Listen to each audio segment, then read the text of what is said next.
హల్లెలూయా ప్రభువా! ప్రభు నామమునందు అందరికి స్తోత్రములు. యేసు ప్రభు మనకై వచ్చుచున్నాడు. జనులారా మీరు ప్రార్థన చేసేటప్పుడు గమనించారా?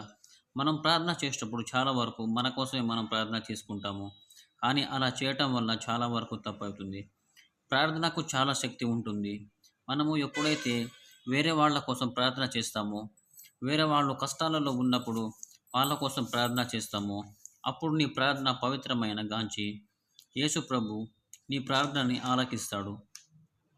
అందరూ బాగుంటే నువ్వు బాగుంటావు. ఎందుకంటే నువ్వు చేసే ప్రార్థన వాళ్ళని బాధల నుంచి విముక్తిని గాస్తుంది.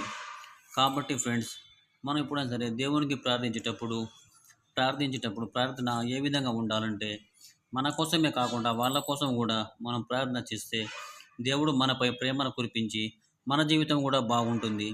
నా మాట తప్పైతే మీరు ఒకసారి అట్లా ప్రార్థన చేసి చూడండి ఫ్రెండ్. ఇది మీకు ఖచ్చితంగా జరిగి తీరుతుంది. ఎవరైనా ఆపదలో ఉన్నప్పుడు సాయం చేయండి.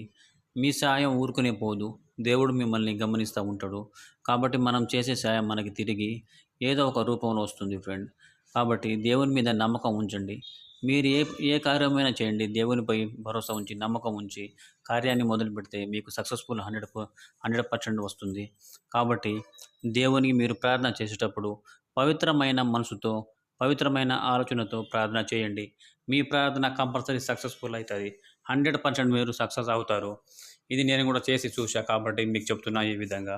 ఈ వీడియో ద్వారా ఈ వీడియోని ఎవరైతే వింటున్నారో, ఎవరైతే చూస్తున్నారో అందరు లైక్ చేయండి. ఒకసారి సపోర్ట్ చేయండి.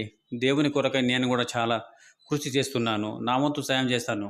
నేను ఒక సాయం చేసే పొజిషన్లోకి వెళ్తే కంపల్సరీగా ఎవరైతే లేని వాళ్ళు ఉన్నారో, ఎవరైతే బాధపడుతున్నారో వాళ్ళందరికీ